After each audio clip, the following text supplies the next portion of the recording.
video is going. I'm glad they stuck this pause button back on it. They took it away for a while. See that pause button right there? Okay. Instead of stopping it and then having to create another file. It's the little things in life that make you smile. This is why I don't sing in church. Are you ready? Yes. Okay. I'm going to turn this off completely. Are you cool enough? You warm enough? I'm cool. Okay. I'm cool. I'm warm. All right, here we go. Something special. The unit is self-contained with its own saddler, farrier, wheelwright, and so on. It's a rigorous training dished out who know all there is to know about horses, and it brings results. We take you behind the scenes now to show just some of the interesting aspects of this training.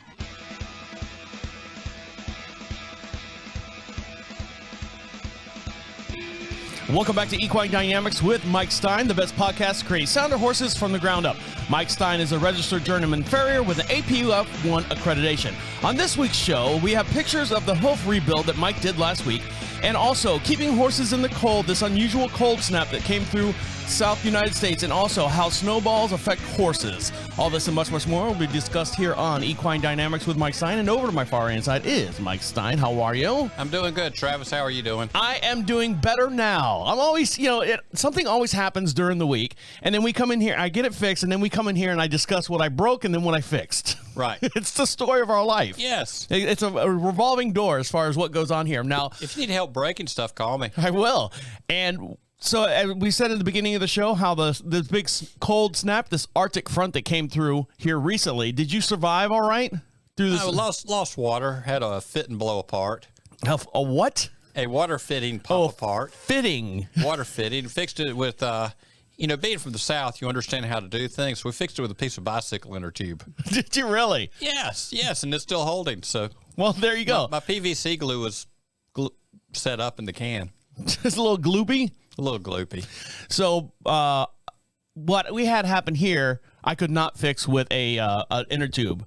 So down at the barn, we have PEX pipe that runs all the water through like the horse stalls and then the tack room, and then I have CPVC pipe that runs over the top of the barn down into the wash rack. It's kind of hard to get the water over there. And some of the pipe was exposed, and some of the pipe had like lighting on it, like a rope light to keep it warm. Okay. Well, that's fine when it gets to about 20 degrees or 25 degrees. That's fine. Right. It'll hold up. But this past week, it got, -1 is a wind chill factor or something that we had here. Something like that, A constant 9 degrees.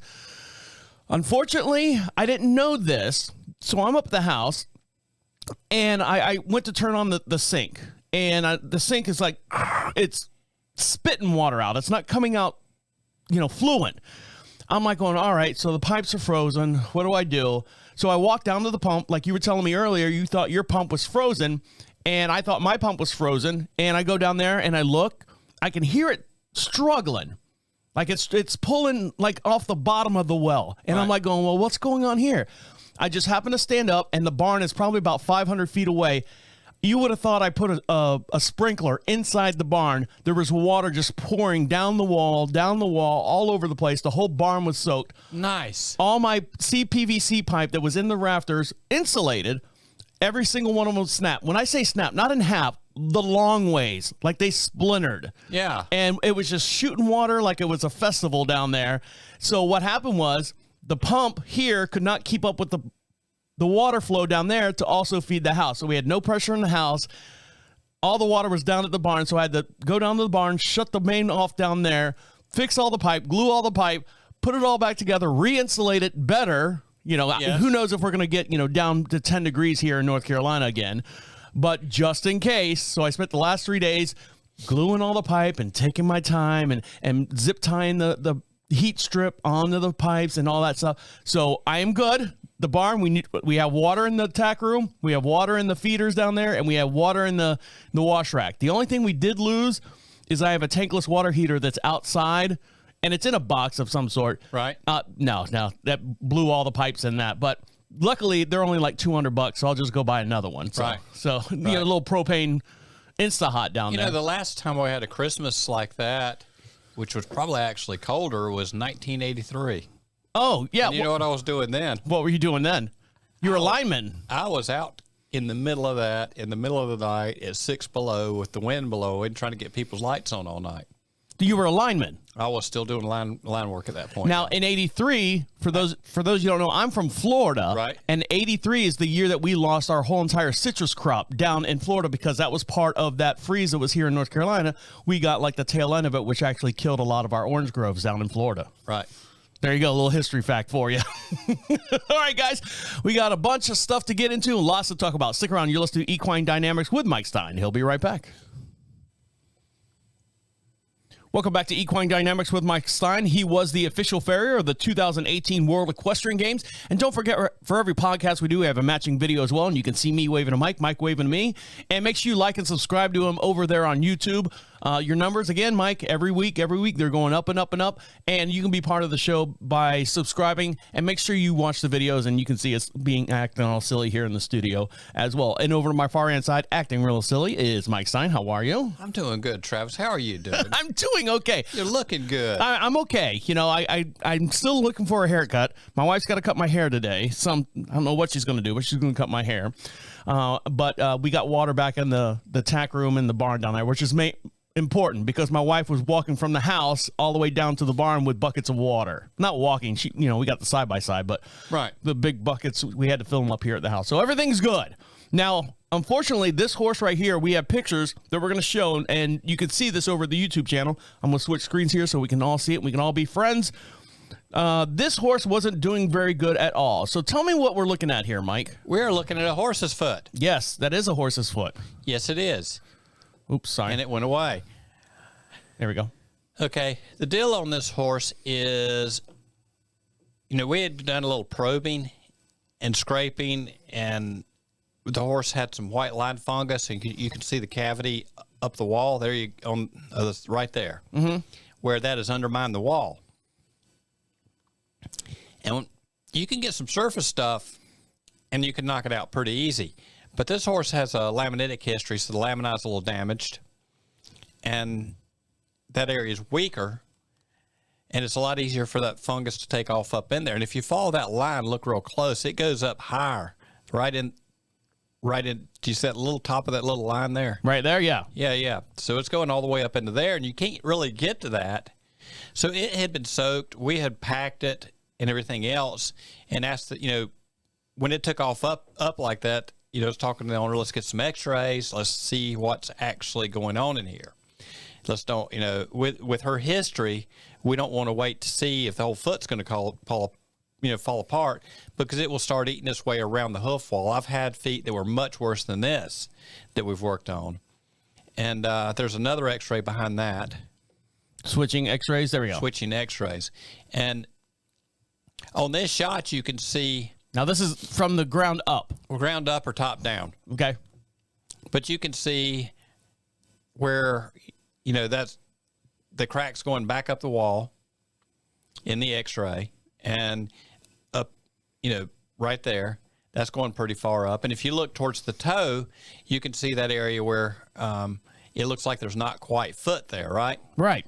Well, you got big voids in there, and the voids are showing up as the dark spots on the X-ray, because the denser material on the X-ray, look, the shoe is the densest thing on there. It shows up white, and everything between shows up at a different level of, I guess, grays, you would say, whites to black, as to how dense they are. The least dense areas are the blackest. They look like shadows. Right. And you can, if the foot's not clean, you can see dirt tracks, you can see assorted other things on the X-ray. So we had to go clean this thing out and soak it for a few days so we can go to the... So we're digging up the hoof wall. There's blood on it. Well, yeah, we did. We were cleaning it up, getting into that. Some of that was pretty close. Had the vet there. Used the hoof float to take part of that out. I removed part of it with knife and nippers. And there's really, you got a little blood spot there, but there's not that much of an area where we drew just a little speck. It just spread out on there. Do they have a wick like a dog would on their toenails? They do have a lamina. It's shaped different. Okay. It's shaped different. But so at this point, the foot was soaked in white lightning, and then or gas. They do the gas thing with white lightning, and then there was oh Lord, there were these clean tracks soaked for several days in clean tracks, and we wanted to hit that thing real hard for a few days and clean it up. So you clean this up here. I'm looking at this picture, and you've essentially taken off a quarter of the hoof of the horse, correct? Right. So how long does it stay like this before you do any kind of support or anything on it? Or is this within one visit? I think we did this. No. This was about 4 or 5 days apart. So the horse is walking around like this, or can it walk around like this without like some kind of boot or some kind of... The horse was in the stall. The foot was bandaged up. Inside the bandage, there was an antibiotic that the vet packed it with. Okay. And it was bandaged up in the stall, and it was loaded up with the antibiotics. So this isn't exposed. There's some kind of packing or dressing on it so where the horse can walk around. Right. Okay. Right. And was staying in the stall, keeping it clean. But we can't leave it like that forever because this horse, remember, she does have a laminitic history. We have lost hoof wall. So it's okay. Now, what was this horse's job, or did it have a job? It did have a job. What was the horse's job? Hanging out and looking pretty. Lawn ornament. Lawn ornament. She did have a job at one time, but she is on up in years because of the problems with her feet. She's been retired for a while. How old was this horse? Do you know? I want to say she's mid-20s. Okay. And she's got definitely got some metabolic issues. So this was soaked, and it was packed, and it was cleaned. When we went back in the end of the week, when we rebuilt that whole area that's bloody, used some Caratex, which is one of the products that has been out there for a while for medicated feet. They have the Caratex wax, and so we softened some of that wax up and put a layer over top of the area where the blood is. I want to put iodine on it so bad. I don't know why. I'm looking at it. I just want to get that little dropper and put iodine on it and go, good pony. And when we heated that up, the antibiotic that he had mixed in or packed the foot with, we mixed some of that in with the Caratex putty and stuck it in there over that area. So because we don't want to, because that is open to sensitive material, you don't want to put build right on top of it. And the Caratex putty, will kill anything. Plus, we put the antibiotics in there. Now, is this going to recover? Is it going to grow back? It's going to grow back. Okay. Yes, no problem. So then when you got this big of an area, when you're building it, you can't build the whole thing in at one time. You got to go do thin layers because you get a chemical reaction in the acrylics. And if you're using urethanes, you get a chemical reaction in the urethanes. The acrylic is probably a little more porous. And so the first layer we put in was a real thin layer. We loaded that up with the antibiotic, and it's not going to stick like it would normally, which is okay because it doesn't bother me to have that whole piece come out of there so we can check it out later. In fact, we'll intentionally take it out.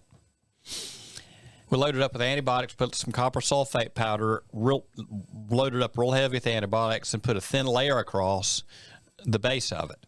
Are you ready for the next picture? You can put that up there. All right, so here's the next picture. What am I looking at here? That is the rebuilt foot with shoe on it. Same foot. Same foot. So we did that in about 4 layers. The first layer real thin, loaded up with antibiotics. Put a little bit of antibiotics all the way through because that stuff is actually more porous than you would think. It looks like butter.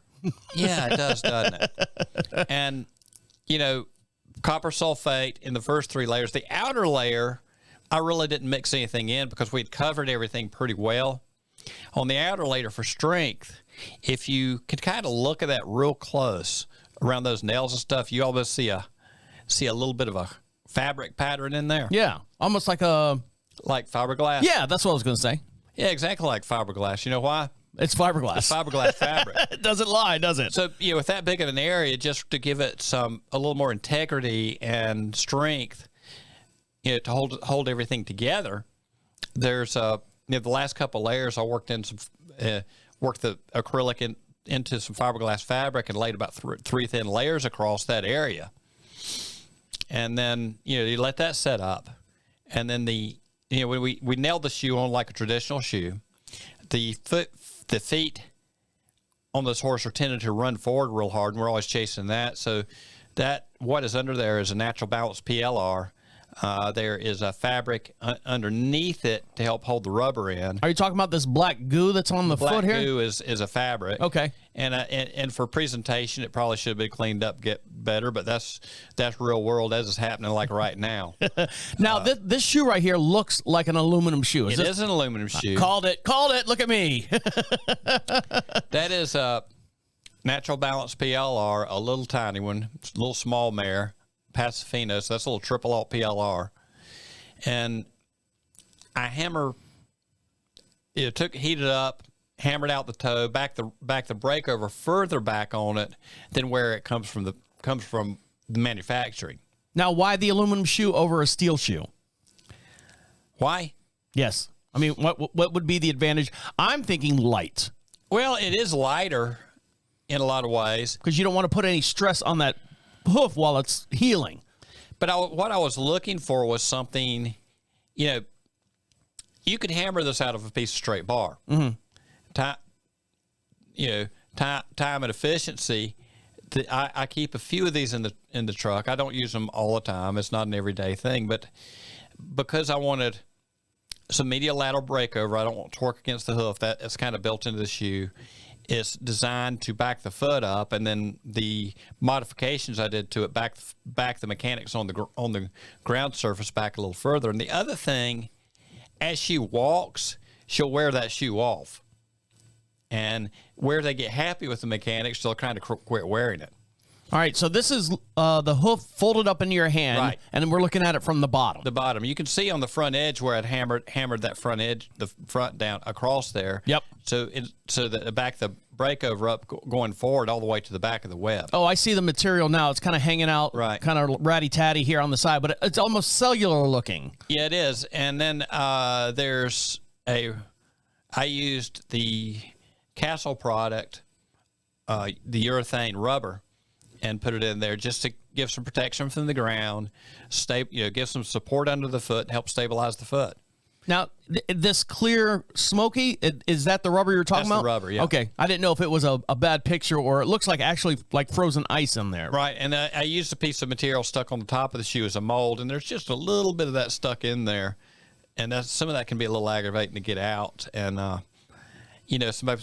sometimes when you're doing presentation pictures, some people will put hours and hours primping them to make them look pretty.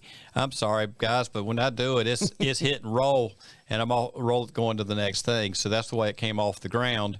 But we got that rubber in there as a support. And time is of essence. Time is of an essence. There it We're is. running out of patience.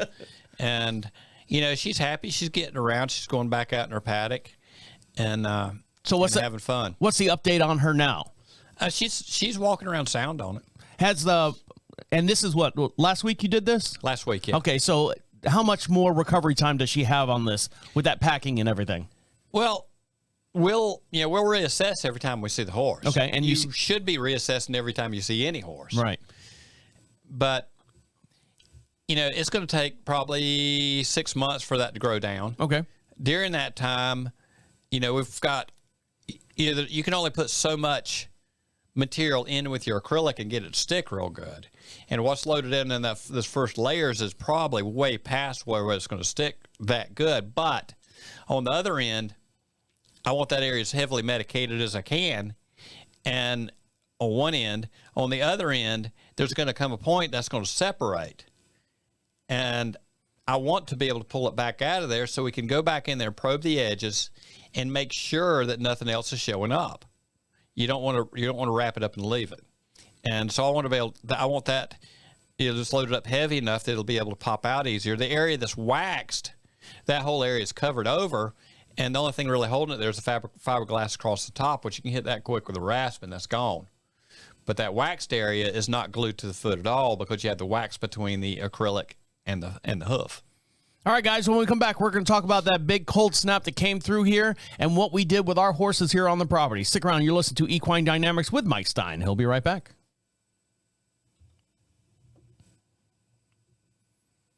All right, I can close these out now. Doing all right? Yes, sir. All right. You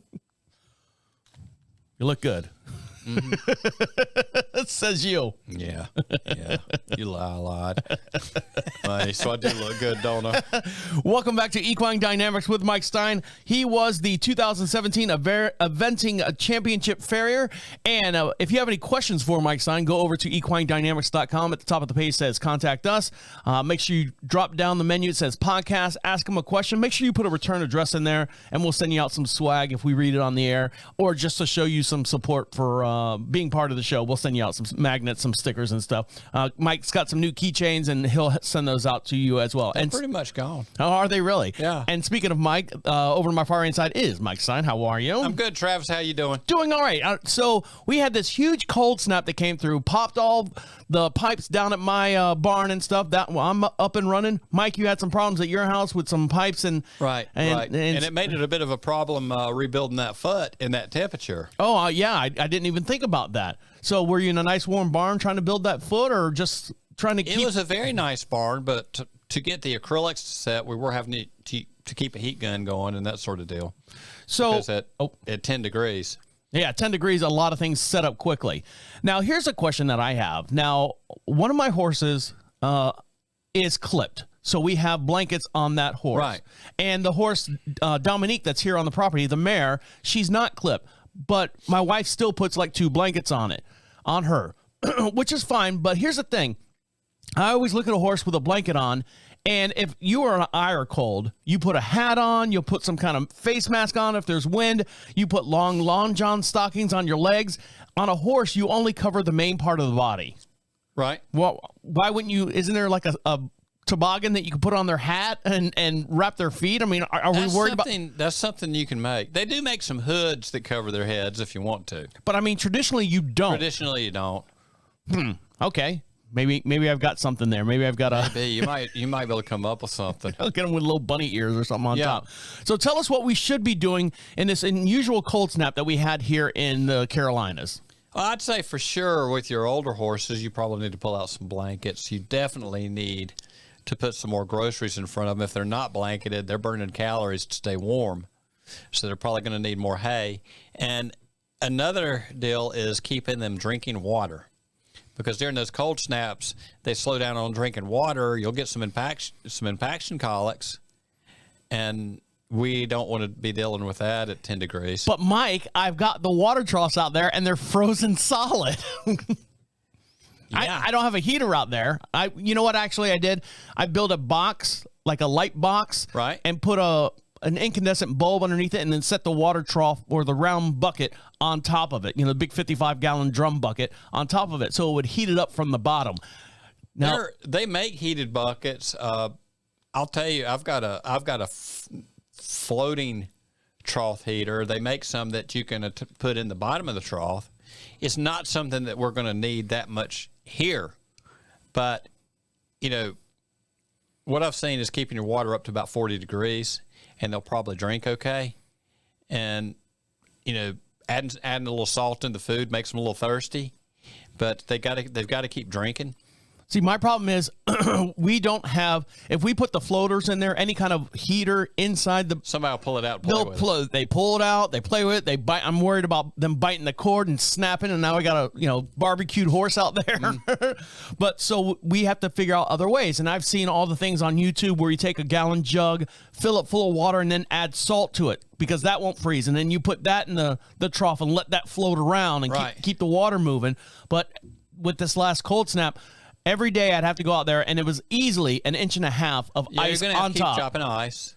And I did. I had to go chop it, and I had to, make it big enough to where they get their snout down in there, because it's all the way around. Just don't do like fella Ray that not the saddle fitter that was out in Wyoming told me he had done. What'd he do?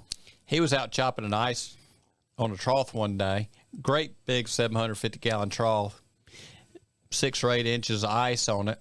He's chopping ice. Don't tell me he fell in. No, he whacked his boot with the axe. And speaking of hoof care, said he didn't want his foot to warm up, so he stuck his head in the door and told his wife he was going to the hospital. She didn't pay any attention. And so he drove himself to the hospital because he knew if he let his foot warm up, it was going to start hurting. it's going to start bleeding a lot more, And too. he had, when he got to the hospital, he'd whacked his big toe off. Oh, jeez. And they called her from the hospital to come get him. And she's like, she wasn't paying him attention. So, do what? What are you doing in the hospital? And said she wasn't paying me attention when I told her I was going to the hospital when I had a bloody boot.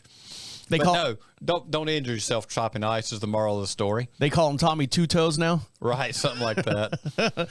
But yeah, I've seen all these different ways. I didn't know about the water. Honestly, did not know. I don't know if my wife knows that as well. I just know that she was out there. They have to have water. They have to have water. Never really explained to me. So that would make sense because your body does that. Wind whips across your skin, it'll dehydrate you. Right, and if they're not taking enough water in and stuff quits moving through the gut, and then you got a problem. And we don't need that. No. All right, guys, stick around. A couple more segments to get into, and we'll let you get back to enjoying the rest of your day. Stick around. You're listening to Equine Dynamics with Mike Stine. He'll be right back. I did that just for you. Thank you.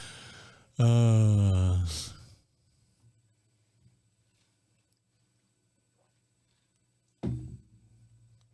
ready? Yep. What you got planned after this? Anything? I got to go shoot some horses. Oh, that's unlike you, Mike. It's a surprise, I know. It's New Year's Eve. Oh, I'm going to bring that up. Here we go. Yes.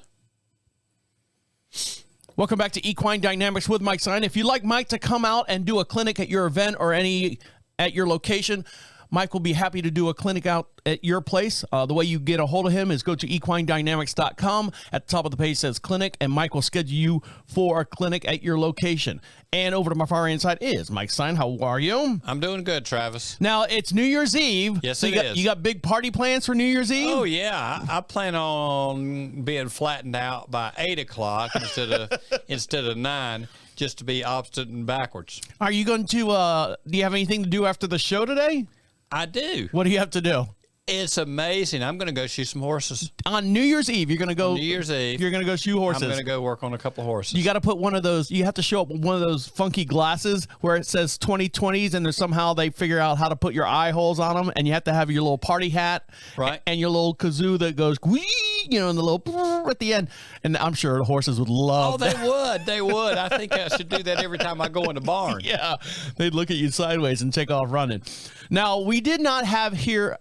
In the Carolinas, we didn't get any real snow. We got a little bit of ice sleet or frozen rain. Right. Tomato, you know what I mean? But you're saying that snowballs are bad for horses. Now explain that to me, Mike. Because I have fights with them. Yeah, because the horses physically don't have posable thumbs, so they can't throw snowballs, and kids shouldn't throw snowballs at any animals or anyone without a parent's supervision. Right. So tell me why it's so important that the snowballs are not around horses.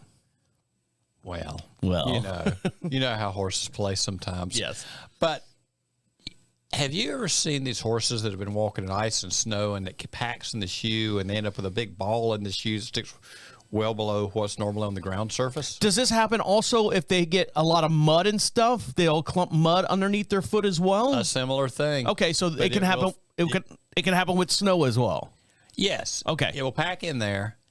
It will get hard, compressed, and turn into basically a chunk of ice because of the body weight pressing onto it. And it'll keep building up, and all of a sudden your horse is 3 or 4 inches taller than it used to be. And he said, I always wanted my horse to be taller. But it's not the best thing on tendons and ligaments. The other thing is bruising the sole, especially with your thin sole horses.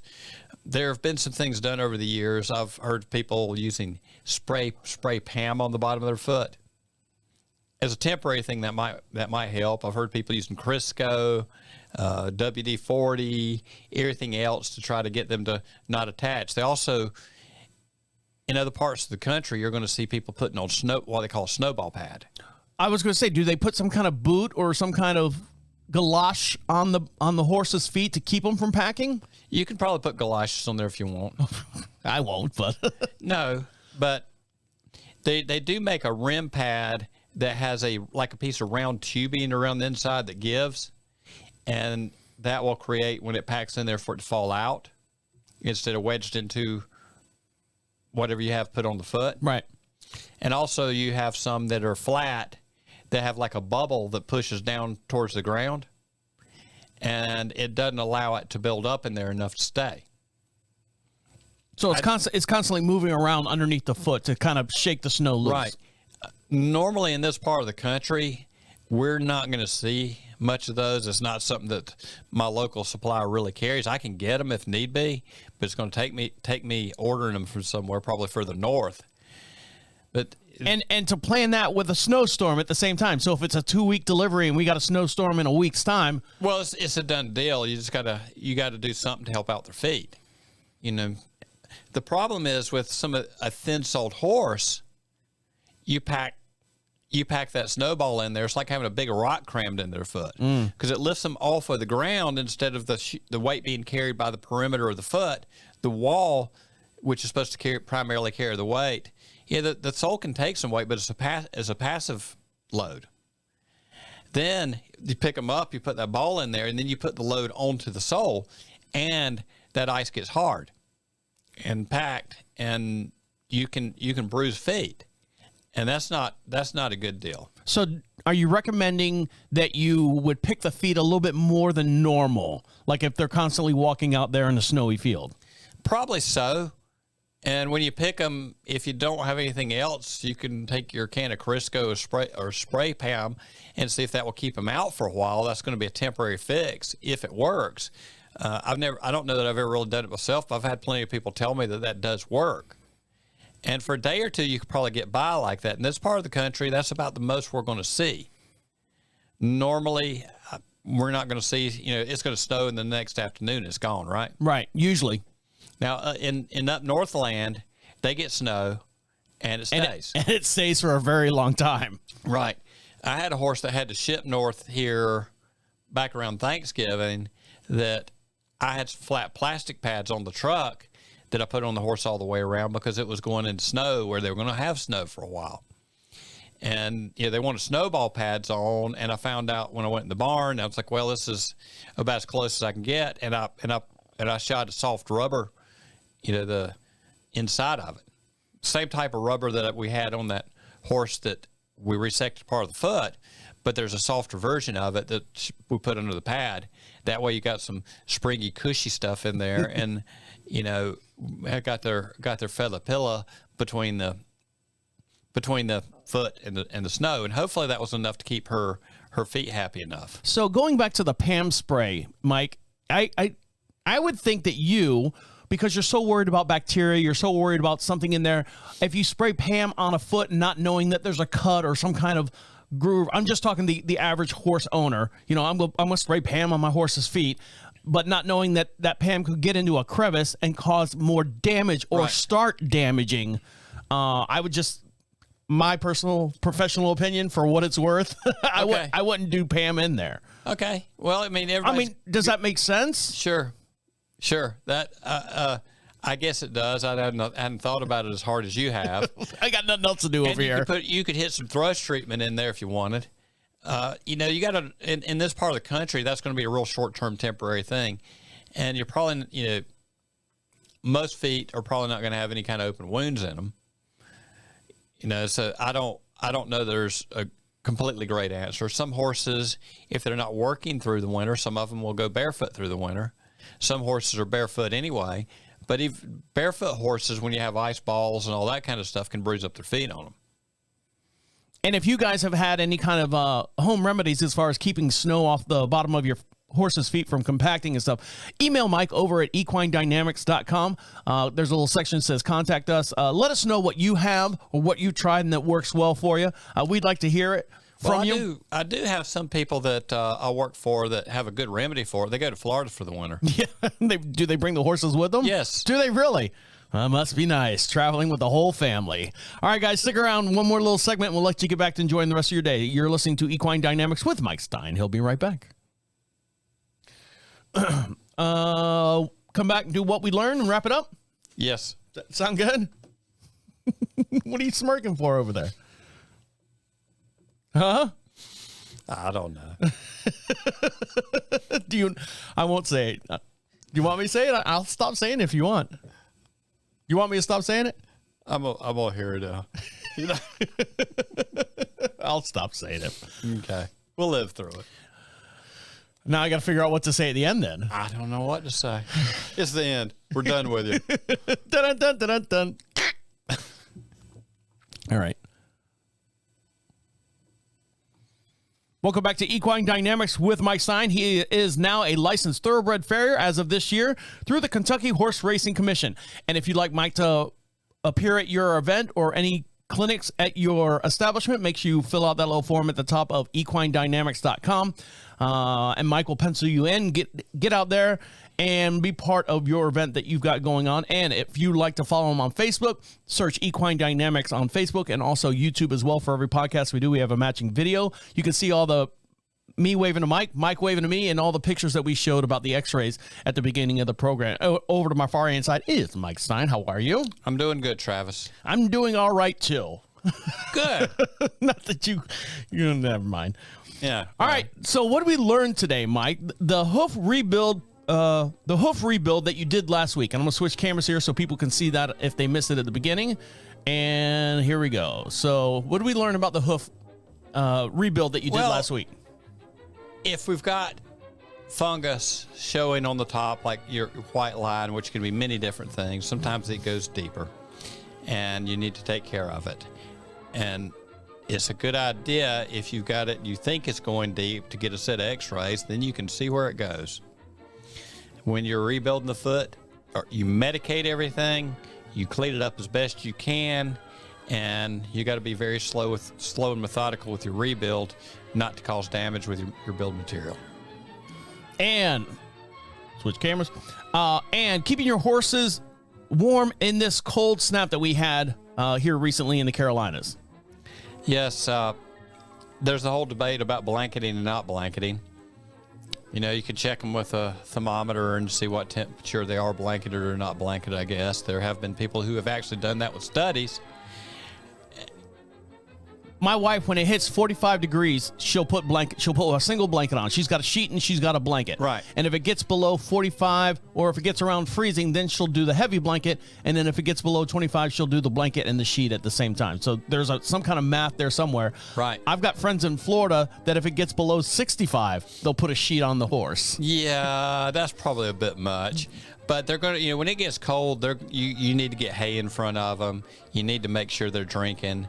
We don't want to have problems because they're not drinking. And they're, when they're in the cold, they're burning a lot of calories. And they're just like us. In the wintertime, they want plenty of food and plenty of drink. That's right. And also, how snowballs on the horse's feet affects a horse and the way they walk. Yeah, bruising up the bottoms of their feet is not good, especially with your horses that have notoriously have thin soles. And there are some things we can do to protect that, and we need to pay attention to it and do what we can to help our guys out. All right, guys, on that note, make sure you follow Mike over on YouTube. Search Equine Dynamics Mike Stine, and make sure you like and subscribe to him over there as well. And we answer any questions and stuff that you have. And the way you get those questions in is go to equinedynamics.com, fill out the little form there, and make sure you put a return address, a mailing address, so we can send you out some magnets and some stickers for being part of the show. On that note, guys, on behalf of Mike Stine over there, have a good day. My name is Travis saying see you next week. There you go. I tried not to say it. I tried so hard not to say it. It was because I'm like, because I got that rhythm now where I just, yeah. Oh well. Yeah.